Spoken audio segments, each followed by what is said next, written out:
कैरी खाल्ल्यानंतर तिची बी आपण फेकून देतो ना, पण आज मी तुम्हाला त्या बियापासून अशी भन्नाट सुपारी बनवून दाखवणार आहे की एकदा खाल्ली की पुन्हा पुन्हा बनवणार। हे बी बघा असं आहे। हे बी मी 2-3 पाण्याने धुतलेलं। आता याला कुकरमध्ये मीठ टाकून 2 शिट्ट्या काढून घेणार आहे।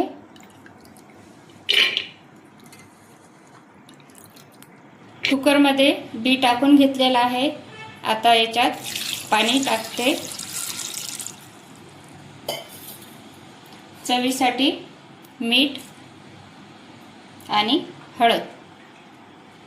याच्या 2 शिट्ट्या करून घेणार आहे।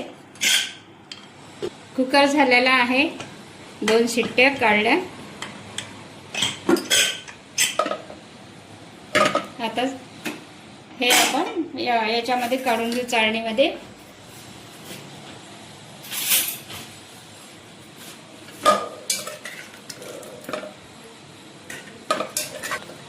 चाळणीमध्ये असं काढायचं आणि 1-2 दिवस उन्हातने सुकून घ्यायच्या।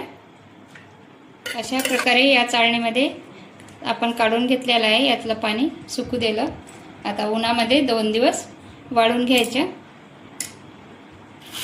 बघा कशी खणखण वाळलेली आहे, खणखणीत झालेली आहे। 2 दिवस सुकवली। ही आता छान वाळली। आता हवा बंद डब्यातनी अशी भरून घ्यायची आहे। वर्षभर टिकते आणि चवीला पण अशी भन्नाट लागते। तुम्हाला खूपच आवडेल, तुम्ही पण बनवून बघा आणि शेअर लाईक नक्की करा।